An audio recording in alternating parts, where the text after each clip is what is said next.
बिस्मिल्लाहिर्रहमानिर्रहीम। अस्सलाम वालेकुम माय यूट्यूब फैमिली, कैसे हैं जी सब। उम्मीद करती हूँ कि सब ठीक होंगे और अपनी रूटीन पे आ गए होंगे, नॉर्मल रूटीन जो होती है, क्योंकि हमारी भी वही नॉर्मल रूटीन आ चुकी है। तो ये कल जी दिन से स्टार्ट हो गया था व्लॉग। यहाँ पर मैं अपने लिए माल्टे काट रही थी। तो रमज़ान से अब निकल आए हैं पकोड़े समोसे और सारे वो कहते हैं ना, वो सारी चीज़ें अब माशाल्लाह से अब नेक्स्ट ईयर ही इंशाल्लाह ताला बशर्ते ज़िंदगी तो वो दोबारा से इंशाल्लाह ताला रौनकें लगेंगी और वही पकोड़े समोसे और वही रोल सब कुछ होगा। और इंशाल्लाह ताला इबादत करने का भी मौका मिलेगा। यहाँ पर मैं नमाज़ पढ़ रही थी, नमाज़ के बाद मैं तस्बीह कर रही थी। ये कल दोपहर से ही शुरू हो गया था। और उसके बाद जी मैंने कशफ ने मुझे बोला कि मम्मा बस अब रूटीन वो जो रमज़ान की है ना वो तो ख़त्म हो गई है। तो अब मैंने जॉब पे भी जाना होता है या घर भी मैंने नाश्ता करना होता है। तो आपके जो है ना मुझे कप केक मफ़न्स और केक वो सारी चीज़ें अब याद आ रही हैं। तो मेरे लिए ना कुछ बना दें। तो मैंने सोचा कि चलो मैं इसके लिए बनाती हूँ। फिर मैंने सोचा था कि प्लेन ही बनाऊँगी। फिर मैंने सोचा कि नहीं, मैं ना चॉकलेट वाले जो है ना मफ़िन्स बनाती हूँ। तो यहाँ पर मैं उसकी तैयारी कर रही थी। यहाँ पर देख लें, सबसे पहले मैंने काफ़ी आप लोगों को सारा कुछ बताया हुआ है। पहले मेरी बहुत सी रेसिपीज़ हैं, अगर आप मेरे चैनल पे जाएंगे तो आपको बहुत सी रेसिपीज़ मेरे केक की विदाउट अवन के साथ मिल जाएंगी। तो यहाँ पर ये देख लें, मैंने 2 अंडे लिए हैं और सेम क्वांटिटी में चीनी और सेम ही क्वांटिटी में ऑयल लिया है। इन सारी चीज़ों को हम अच्छी तरह से जो है ना, इसको अच्छी तरह से हम ना विस्क कर लेंगे। तो ये देखें, इसको इतना विस्क करना है कि ताकि ये अच्छी तरह से ना ये बिल्कुल ऐसे बन जाए, मतलब बहुत अच्छी तरह से इसको करना है। क्योंकि यही सबसे मेन होता है कि इसको अच्छी तरह से कर लें। जो आपने जब मैदा वगैरह डालना है फिर तो आप हाथ से आराम से, मतलब बिल्कुल उसको स्लो हाथों के साथ मतलब करें तो वो ज़्यादा बेस्ट रहता है। तो यहाँ पर ये देख लें, मैंने अभी वो डाल दिया इसके अंदर, वनीला एसेंस भी डाल दिया है। उसके बाद दोबारा से मैं इसको विस्क कर रही हूँ इसके साथ। तो आप हैंड विस्कर के साथ भी कर सकते हैं, जो भी आपके पास हो। मैं ज़्यादातर हालांकि हैंड वाले के साथ ही करती हूँ, मेरे पास होता भी है ये, लेकिन फिर भी मैं हमेशा ज़्यादातर हैंड विस्कर के साथ ही विस्क करती हूँ इसको। तो आज मैं सामने पड़ा हुआ था, मैंने निकाल लिया। मैंने कहा चले इसके साथ मैं आज करती हूँ थोड़ा सा। तो अब हम डालेंगे बेस मैदा डालेंगे, साथ ही हम डालेंगे बेकिंग पाउडर, साथ ही हम डालेंगे थोड़ा सा बेकिंग सोडा और पिंच जो है ना नमक भी डालेंगे।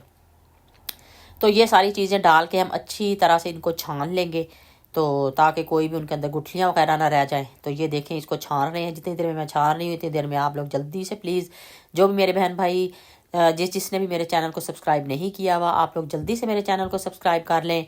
बेल आइकॉन को ज़रूर क्लिक कर लें ताकि जब भी मेरी नई वीडियो आए तो आप लोगों को देखने के लिए मिले और आपको नोटिफिकेशन मिल जाए कि मैंने नई वीडियो लगाई है। तो यहाँ पर जी ये देख लिया, मैंने 2 जो थे ना, तकरीबन 2 टेबल स्पून जो है ना मैंने कोको पाउडर रखा हुआ था पास, तो वो डाला है। थोड़ा सा मैंने दूध भी रखा हुआ था। तो इसको मैंने रूम टेम्परेचर पे कर लिया था, क्योंकि आप फ्रिज वाला नहीं डाल सकती। आपको पता है मैंने कितनी दफ़ा ये चीज़ बताई है। ये छोटी छोटी टिप्स एंड ट्रिक्स होती हैं कि आप मतलब अंडे वगैरह भी फ्रिज वाले नहीं यूज़ करें। कोई भी चीज़ यानी कि ठंडी आप यूज़ नहीं करेंगे, नॉर्मल टेम्परेचर पे कुछ भी, बटर यूज़ कर रहे हैं, कुछ भी यूज़ कर रहे हैं। तो ये देखें, वो डाल लिया। थोड़ा सा दूध मैंने डाला है। मैंने कहा दूध हमेशा इतना रखना चाहिए थोड़ा सा ही कि अगर ज़रूरत हो तो डाल लें, अगर ना ज़रूरत हो तो कोई ज़रूरी नहीं होता कि आप डालें। अगर ज़्यादा थिक बन गया तो उसमें थोड़ा सा उसको थिन करने के लिए फिर आप डाल लें। तो ये देखें, इसके अंदर मैंने जो है ना डाल दिया था और अब नॉर्मल जो था ना वो बन गया था इसका बैटर। तो अभी हम इनको डालेंगे कप केक्स में। और आज इसमें से मैं अभी बनाऊंगी तो आगे आप देखेंगे कि क्या हुआ था ब्लेंडर मेरे साथ आज। मैंने आप लोगों को पहले कितनी दफ़ा जो है ना माइक्रोवेव में मग केक जो होता है 1 मिनट का, कितनी दफ़ा मैंने आप लोगों को बताया हुआ, दिखाया हुआ। और इतना अच्छा मॉइस्चर वाला वो केक बनता है ना, ओनली 1 मिनट में, यकीन करें बहुत ही मज़े का केक बन जाता है। चाहे चॉकलेट वाला बनाएं चाहे प्लेन बनाएं, मग में डाल के वही सारे इंग्रेडिएंट थोड़े थोड़े तो आप बड़ा अच्छा जो है ना 1 मिनट में, अगर आपको क्रेविंग हो रही थी तो आप बना लेते हैं। तो ये देखें, वो मैंने रख दिया था ओवन में। और यहाँ पे ये थोड़ा सा इसका बैटर बच गया था, तो मैंने सोचा कि मैं इसको ना बनाती हूँ माइक्रोवेव में। तो इसको मैं रखती हूँ 1 मिनट के लिए। मैं भूल गई, वो 2 मिनट हो गए। 2 मिनट हुए जब ऊपर से तो देखिए कितना नाइस और कितना अच्छा लग रहा है, जैसे बहुत ही अच्छा कुक हो गया। मैं तो बड़ी हैप्पी हुई, मैंने कहा माशाल्लाह माशाल्लाह बड़ा ही अच्छा कुक हो गया है। तो ऊपर से हाथ लगाने से इतना हार्ड नहीं लग रहा था, ठीक ही लग रहा था। ये देखिए स्टिक बल्कि मैंने डाली, मैंने कहा स्टिक तो बिल्कुल साफ़ है, बड़ा अच्छा पक गया अंदर तक। इसका मसला ये हुआ क्योंकि इसको 1 मिनट के लिए रखना चाहिए, लेकिन मैंने जैसा कि बताया कि 2 मिनट के लिए रखा। वो इतना यानी कि वो उसका मॉइस्चर ही ख़त्म हो गया। ये देखिए अभी कैसे निकलेगा ये, वो देखें वो ऐसे निकल आया अंदर से कि उसका मॉइस्चर जो था ना वो ख़त्म हो गया था, जिसकी वजह से थोड़ा ये हार्ड लग रहा था। तो वैसे बड़ा परफेक्ट बना था और मैं तो कह रही थी कि बहुत ही अच्छा बना है, खाने में भी ठीक था, लेकिन यह है कि इसका मॉइस्चर जो था ना वो बिल्कुल ही ख़त्म हो गया था, यानी कि वो ड्राई ड्राई जिस केक को कहते हैं ना उस तरह हो गया था। लेकिन फिर मैंने इसको कवर करके रख दिया था क्योंकि अभी गर्म ही था, तो मैंने इसको कवर करके रख दिया था, क्योंकि हमेशा केक को या आपके कप केक या उनको हमेशा जब भी आप बनाते हैं उसको थोड़ी देर के लिए ना ठंडा होने के लिए जब रखते हैं तो ऊपर आप हमेशा कवर कर दें उसको कपड़े के साथ, ताकि उसका मॉइस्चर जो है ना उसके अंदर ही रहे और ड्राई ना हो जाए बिल्कुल। तो यहाँ पर ये देख लें माशाल्लाह से कितने अच्छे और कितने नाइस हमारे कप केक भी तैयार हो गए थे। इनको भी मैंने कवर करके रख दिया था, मैंने कहा इनको भी 10 मिनट के लिए रखती हूँ और उसके बाद मैं इनको भी ना निकाल लूँगी। तो ये देखिए अब ठंडे हो गए थे, ठंडे होने के बाद जो इसका रैपर होता है ना वो आसानी से उतर जाता है। अदरवाइज़ अगर आप गरम गरम के साथ उतारें तो सारा जो आपका कप केक होता है ना वो साथ ही उतर के आ जाता है। तो ये देख लें माशाल्लाह से कितने अच्छे और कितने नाइस बन गए थे। तो आप लोगों ने ज़रूर बताना है और ये भी बताएं कि आप लोग आ गए हैं रूटीन पे, क्या कुछ हो रहा है आजकल। तो वही रूटीन हो गई है दोबारा से हर तरफ, अब बाहर भी निकलते हैं तो वही लोग, वही शॉपिंग, वही आना जाना, वही जॉब्स, वही सब कुछ शुरू हो गया दोबारा से। अच्छा, तो यहाँ पर ना मैं एक हैक कर रही थी, ये मैंने देखा था किसी वीडियो में कि उन्होंने ऐसे करके एग बनाया था। वैसे मैंने ये बनाया हुआ कटोरी में रख के, इसी तरह पानी बॉयल करके कटोरी में डाला अंडा, और इस तरह मैं अक्सर बना लेती हूँ कि विदाउट अगर आप ऑयल बनाना चाहते हैं तो ये एक हेल्दी वे होता है, यानी कि अगर आप ऑयल नहीं बनाना चाहते। और वैसे मुझे हाफ़ जो कुक होता है ना अंडा वो बड़ा अच्छा लगता है, क्योंकि इसके मैंने बड़े एक्सपेरिमेंट किए हुए हैं। मुझे एक ज़माना था कि मुझे नहीं अच्छा लगता था इस तरह से करने से। ये देखें कितना नाइस और कितना अच्छा बन गया है। लेकिन मैंने ये पिछले जब कोविड के दौरान मुझे एक दो दफ़ा, यानी कि घर में ही रहते थे, ठंड होती थी, बाहर भी नहीं निकलना, कोई मतलब वो नहीं, तो वैसे भी उन दिनों में वैसे ही बड़ा हो रहा था जी, कोरोना हो गया, उसको कोरोना हो गया, तो उसको कोरोना हो गया। तो वो उसी तरह मेरे साथ भी यही हो रहा था कि घर में थी। एक दिन मुझे बहुत सख्त जो है ना बैक पेन हुआ ठंड की वजह से। तो बर्फ़ भी उन दिनों में पड़ रही थी, थोड़ी थोड़ी स्नो आ रही थी बाहर और बहुत ठंड हुई हुई थी।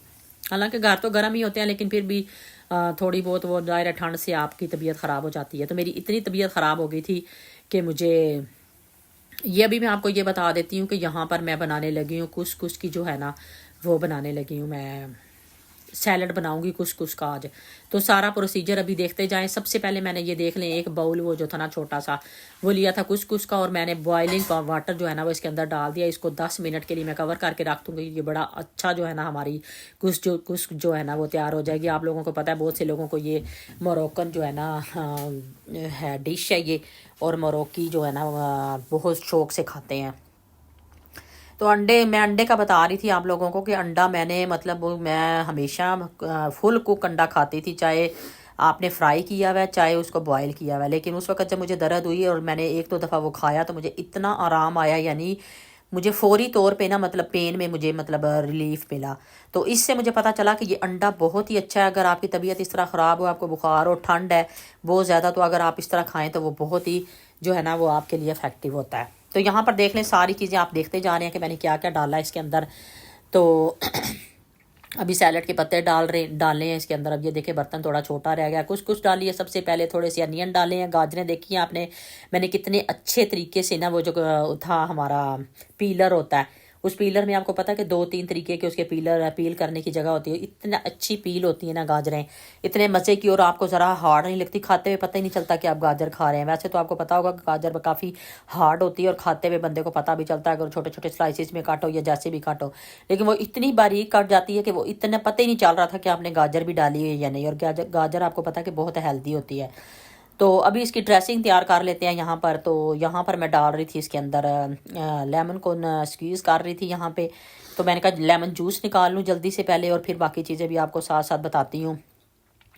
वैसे मैंने इतना ज़्यादा मतलब इसके अंदर ज़्यादा वो जैसे चीज़ वगैरह जैसे मैं डालती हूँ तो वो नहीं मैंने डाली आज इसके सैलड के अंदर। आज मैंने बिल्कुल प्लेन सैलड बनाया। मैंने कहा पकौड़े समोसे और रोल वगैरह बहुत ज़्यादा खा चुके हैं ना, उससे थोड़ा हट के थोड़ा सादी चीज़ थोड़ी खाऊं, ताकि थोड़ा मतलब बंदे को ना रूटीन से हट के खाने को मिले। तो यहाँ पर ये देख ले साथ ही थोड़ा सा मैंने 1 टेबल स्पून तकरीबन मैंने इसके अंदर ये भी डाल दिया, सिरका भी डाल दिया है। साथ ही मैं इसके अंदर थोड़ा सा नमक ऐड करूँगी। नमक भी थोड़ा ही ऐड करना चाहिए क्योंकि नमक भी ज़्यादा अच्छा नहीं होता सेहत के लिए। और साथ ही मैं इसके अंदर ब्लैक पेपर ऐड करूँगी। कोई मैंने इसके अंदर मतलब वो नहीं, रेड चिली फ्लेक्स वगैरह इस तरह की कोई चीज़ नहीं डालूंगी मैं बस। तो बस ये सारी चीज़ें डालूंगी। थोड़ा सा ऑलिव ऑयल डालूंगी। ऑलिव ऑयल आपको पता है कि कितना हेल्दी होता है, और वैसे भी आपके मतलब अंदर जिस्म के लिए भी बहुत ही अच्छा होता है। जो कि जिन लोगों को यानी कि पेट की प्रॉब्लम्स वगैरह होती हैं वो भी सॉल्व हो जाती हैं इससे, ऑलिव ऑयल से। तो ये सारी चीज़ें इसके अंदर डाल के अब इसको अच्छा सा मिक्स करेंगे और सारे सैलड के ऊपर इसकी ड्रेसिंग डाल देंगे। लुक में भी इतना अच्छा लग रहा था और खाने में तो क्या ही मज़े का था, यकीन करें मुझे तो बहुत ही मज़ा आया आज खा के। मैंने लंच में ये सैलड ही खाया था और कुछ भी नहीं खाया था क्योंकि मुझे बहुत मज़े का लगा था। तो ये देखिए हमारी ड्रेसिंग भी तैयार हो गई और लुक में भी बहुत अच्छा लग रहा था। तो मेरी आज की वीडियो ये छोटी सी थी, आई होप आप लोगों को अच्छी लगी होगी। 2 रेसिपीज़ मैंने आप लोगों से शेयर की हैं, आई होप आप लोगों को अच्छी लगी होंगी। अच्छी लगे तो ज़रूर मेरे चैनल को सब्सक्राइब करें और मुझे कमेंट्स करके ज़रूर बताएं कि आप लोगों को मेरी रेसिपीज़ कैसी लगी हैं। तो ये देखिए कितना अच्छा लग रहा है, इतने मज़े का था, मैं बता रही हूँ जैसे कि मैंने लंच में यही खाया था और मुझे बहुत ही मज़ा आया खाने का। तो रूटीन जो है मतलब लाइक चेंज हो गई है। अब आज मैं दोबारा निकली थी वॉक करने के लिए, लेकिन ये है कि बारिश शुरू हो गई। जब मैं बाहर निकली तो बारिश शुरू हो गई, मैं फिर दोबारा घर वापस आ गई। पहुंच गई थी, पार्क में चली गई थी, लेकिन बारिश को देख के दोबारा से वापस आ गई। मैंने कहा अम्ब्रेला लेके तो वॉक करना ज़रा मुश्किल होगी, तो बेहतर है कि मैं वापस ही चली जाती हूँ। अब इंशाल्लाह ताला कल से फिर रूटीन बनाऊँगी कि थोड़ी बहुत कि रमज़ान में अगर नहीं बाहर निकलने हुआ तो मैं बाहर निकलूँ और थोड़ी बहुत वॉक वगैरह करूँ। तो अपना और अपनी फैमिली का बहुत बहुत ख्याल रखें, मुझे और मेरी फैमिली को भी अपनी दुआओं में याद रखें। इंशाल्लाह ताला नेक्स्ट वीडियो में अच्छी सी वीडियो के साथ, अच्छे से व्लॉग के साथ फिर आऊँगी। उस वक्त तक के लिए मुझे इजाज़त दीजिए। ओके बाय, अल्लाह हाफिज़।